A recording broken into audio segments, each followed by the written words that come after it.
Bonjour Nathalie Zajde. Bonjour Rodi. Alors aujourd'hui Nathalie, vous allez nous parler de l'histoire d'une orpheline de la Shoah. Oui, alors à ceux qui sont curieux de savoir comment on survit enfant quand on est orphelin de la Shoah, je conseille vivement le livre de témoignages de Betty Kemar-Rochman qui s'intitule « Le sourire de Madame K » publié aux éditions Le Manuscrit. Alors Betty est née à Paris en 1935.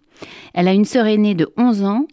Leurs parents Toba et Rouven Kemar sont des juifs venus d'Ukraine qui ont réussi. Alors immigré sans un sou, Rouven, soutenu par son épouse, a développé son atelier de fourrure dans le centre de Paris.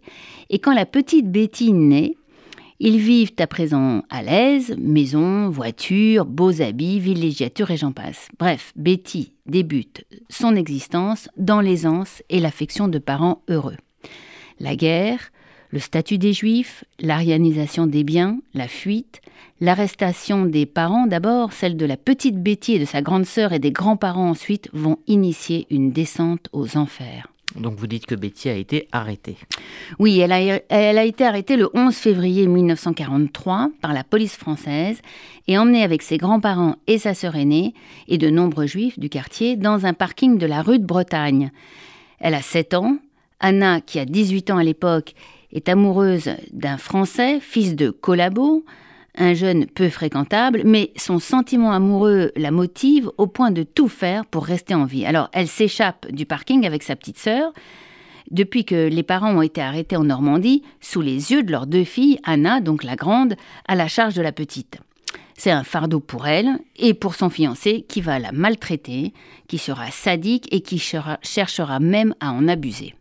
Pour survivre, Betty et sa sœur, pendant toute la guerre, vont changer plusieurs fois de lieu de séjour. Elles échapperont aux arrestations dans différentes villes de la Creuse et d'Auvergne.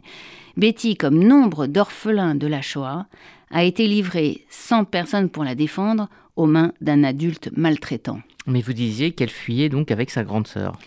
Oui, et c'est la question qu'elle ne cesse de se poser. Comment se fait-il que sa sœur ait laissé son fiancé, dont elle deviendra l'épouse malheureuse, la maltraiter ainsi ?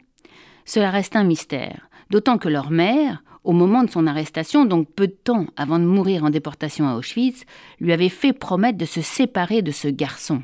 Alors comment survit-on à une telle enfance ? Alors Betty a grandi en refoulant son enfance. Elle a tué son histoire d'enfant caché à son mari aimant, à ses enfants aimés, à ses petits-enfants adorés, jusqu'au jour où elle a fait partie d'un atelier d'écriture. Si lire l'a sauvée, écrire l'a libérée. En cherchant et trouvant les mots justes pour raconter ce qu'elle avait vécu, Betty s'est souvenue et est devenue actrice de son existence.